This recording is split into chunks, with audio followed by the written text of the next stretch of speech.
For thousands of years, the Viltrumite race terrorized the universe ubiquitously. Their force was essentially a monolith, and their ranks enforced their ire indiscriminately.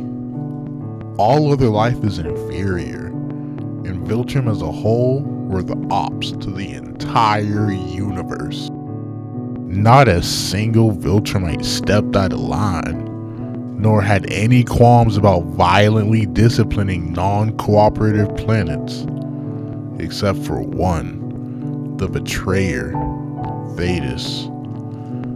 No one dared to oppose their authoritarian ways. Today that number is 4. There are 3 more Viltrumites that are diametrically opposed to Viltrum, and they all belong to one family. For all intents and purposes, this is unheard of. What is it that makes this family of rebels uniquely positioned to reject the Viltrum Empire in such a revolutionary fashion? The most obvious factor that serves as the common denominator for all 3 is Debbie, and by extension humanity, but it's more than that. Viltrumite ideology is incongruent with other alien cultures, and thus a Viltrumite cannot engage with another culture without an insane amount of cognitive dissonance. The Grayson family is not an anomaly, they are an inevitability. They're only the beginning, and thaedus signed the death warrant on this inevitability years ago. Let's investigate how the Graysons illustrate just how Viltrumite ideology fails to stand up to scrutiny when held up next to any other culture, and why thaedus is the key to it all. Starting with the Grayson patriarch, Nolan. I was lost when I left Earth. I found these people. Hold up, what the fuck do you mean, these people? The seeds for Nolan's rebellion were planted a long time ago, and it serves as an example for why the Viltrum Empire is destined to fail. We see through his backstory that Viltrumites are not inherently evil. We see that there is no genetic predisposition to hold authoritarian beliefs about Viltrumite superiority. It's not that nobody ever thought to question the system. It's not that no one ever had any doubts, but that those doubts were violently drilled out of them from a young age. Viltrumite ideology is a systematically reinforced and propagated belief system. I'm eagerly waiting to see thaedus' backstory animated, and perhaps I'll make a separate video on it once it is, because I'm very curious to see what specifically enabled him to break free from the chains of Viltrumite thought. I'm sure his defection will further strengthen the themes in the story so far, and perhaps it was triggered via a similar mechanism to Nolan's story, because it would be truly remarkable if his defection was purely like internally fueled, you know, like if he on his own accord, how did he come about to have such a different belief system than the rest of the society? Like, unless like with no outside influence, which I'm assuming there is some outside influence, the full story there has to, like, the story's begging to be told, but it would be truly remarkable if he did it of his own accord. That would be crazy. Anyway, I digress. Because we see that not all Viltrumites have exhibited the same level of brainless violence. For example, Anissa clearly is much more than the meat-headed tendencies of Conquest, for example. She gave the impression of genuinely thinking the Viltrumite way will benefit everyone, and that serves her motivation, rather than a base sense of entitled manifest destiny, even though that is still a part of it, you know, an element. She seems to be fueled by an actual feeling of superiority and spreading that superiority. Like, she is fully bought into that, right? Conquest did not, right? He just cared for the brutality and throwing hands. See, Nolan's father was one of those Viltrumites who didn't have the brutality sliders turned up to 10. He had the knob turned to maybe 9.5, right? And that sliver of room was just enough to plant a seed in Nolan.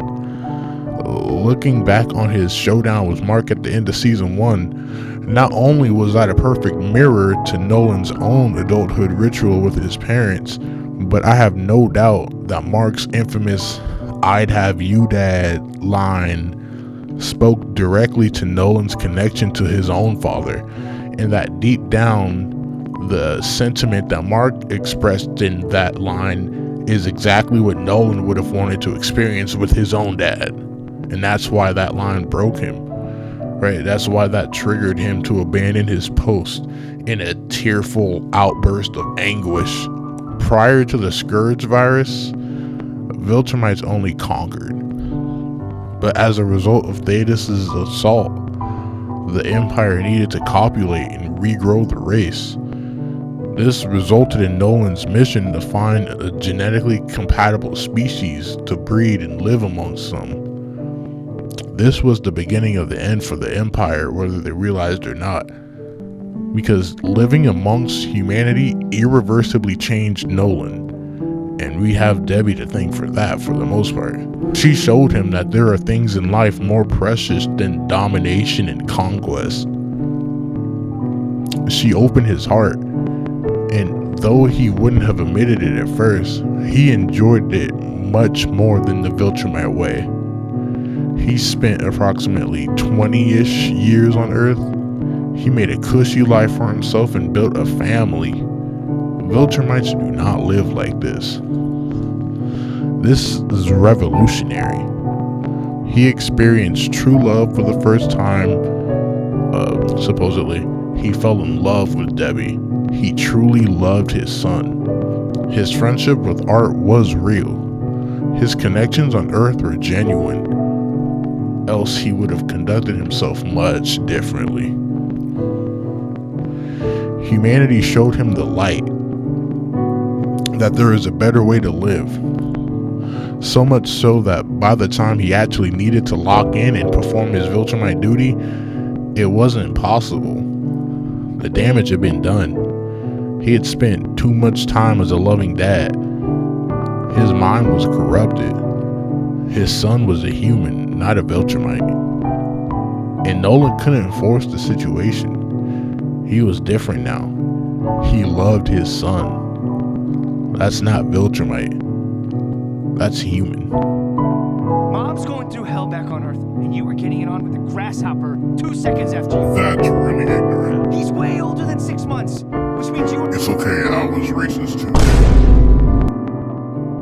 Now, Mark didn't get his powers until he was 17.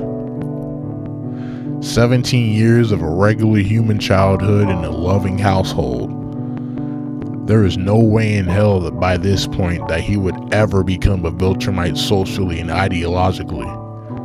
It was a combination of his caring upbringing, Debbie's stellar parenting, Nolan's genuine love and affection, and a life of looking up to the Superman-esque image of his father as an altruistic hero.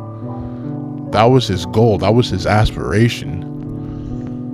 He grew up well-adjusted, being human, being with friends and among a regular middle-class cul-de-sac culture.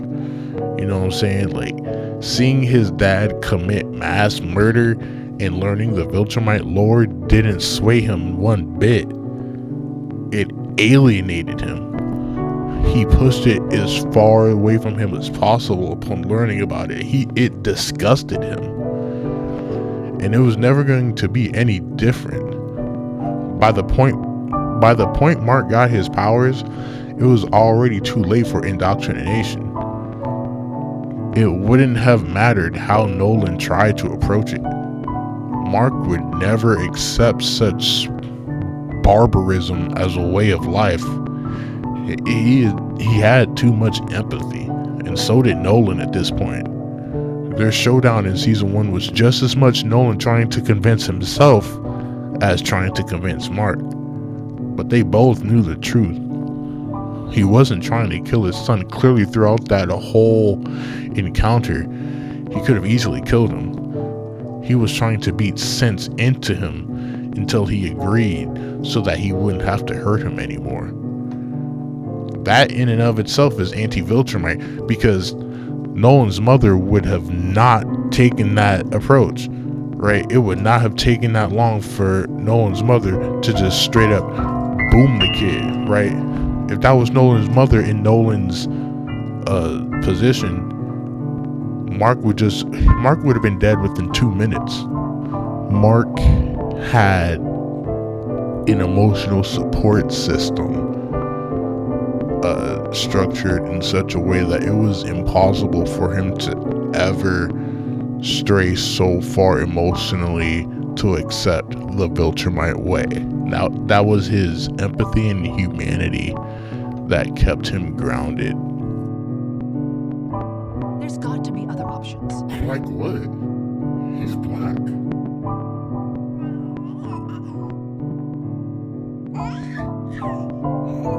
The same way that Mark's human heritage and Nolan's inherited empathy allowed them to reject Viltrumite ideology, Oliver was also very uniquely positioned to reject that same fascist idea. He's half Viltrumite and half Thraxen and grew up human. That's a cocktail for, yeah, the Viltrumites are the ops, right? His human side is basically Mark and Debbie's influence on him, and it really grounds him in the same way that Debbie raised Mark. But even further, his Thraxen side is huge when it comes to its impact on Oliver's development. See, his Thraxen side allows him to remember every moment he spent on his home planet as a baby. So that means he has the same altruistic and heroic image of his father that Mark had as a kid. They both idolized the same man before realizing the evil he caused. He also remembers Mark's heroism in protecting him and his mother, Andressa, right? So he has two Viltrumite role models that are completely diametrically opposed to Viltrumite ideology, right? Just off of that, just growing up seeing those two figures in his life, the fact that he's modeling himself after these two people is already a recipe for him not accepting anything Viltrumite related, right? But beyond that, Oliver supposedly should remember the Thraxen way of life, right? Thraxen culture and the perspective it offers had a profound impact on Nolan, and it is the perfect counter to Viltrumite ideology. When Mark is overcome with guilt after the showdown with the Viltrumites on Thraxa, he profusely apologized to Andressa. Now, she consoles him, offering him a glimpse into Thraxen philosophy. She says, "We do not assign blame. They endure and they rebuild. They see life differently. Their shorter lifespans give them much more appreciation for each day that they are alive. They live for each other. They are characterized by a profound sense of resilience. The Thraxen perspective offers the same insights to humanity that humanity offers to Viltrumite worldview, just, on a zoomed in scale. Thraxen children are even allowed to choose their own names once they come of age. Thraxen philosophy places large emphasis on personal liberty and freedom, something that is very absent from how Viltrumites operate, right? In terms of how they imposed their will on other species and the absence of personal freedom within the Viltrumite system. Each Viltrumite is forced to adhere to the larger Viltrumite order. Mark learns a mini version of the same lesson that Nolan learns on Earth in this moment. And I like to think that Oliver is a manifestation of this philosophy. He vividly remembers his mom, who was the embodiment of the Thraxen way of life. He talks about how vividly he remembers his mother, and he reminisces on the deep love she felt for Nolan. He says he knows that she loved him. He knows Nolan can't be that bad if his mother loved him so deeply. Her cosign is enough proof to him. It may be a reach, but this trust in his mother is tapping into the insights he's absorbed from her. She loved Nolan because she truly believed that what matters most is not what has happened in the past, but what you're willing to do today. And the most important thing to focus on is the present day. Whether consciously or unconsciously, Oliver fundamentally understands this. He is experiencing a much shorter childhood than either Nolan or Mark, but much longer than his Thraxen family. I'm sure this circumstance of his upbringing will have a profound effect on his worldview as it develops, right? And as the story unfolds, which I'm really excited to see. He has life experience that counters Viltrumite ideology in pretty much every single way. And thus, each of the Graysons were influenced to have a belief system of morals that counter the Viltrumite way of life, each in different ways and for different reasons. And each of these reasons offer different commentaries on life. See, Nolan's story tells us how generational trauma informs someone's actions from a young age, and how you need to engage with different perspectives to counter this trauma, to even begin to think about countering this trauma. Mark's story emphasizes the importance of a good childhood, and how being a hero means more than just throwing a punch. How being empathetic and willing to stick up for those weaker than you against all odds is what makes Mark invincible. And Oliver's story emphasizes resilience and a form of Socratic stoicism focused on living in the present moment and moving forward regardless of the past. That no matter what happened, all that matters is how you live moving forward. He's a living representation of the good that Nolan has brought into the world after committing heinous crimes, and this philosophy comes full circle because what I just said about Oliver's story is being showed currently through what Nolan is going through, confronting what he's done and confronting his responsibility moving forward.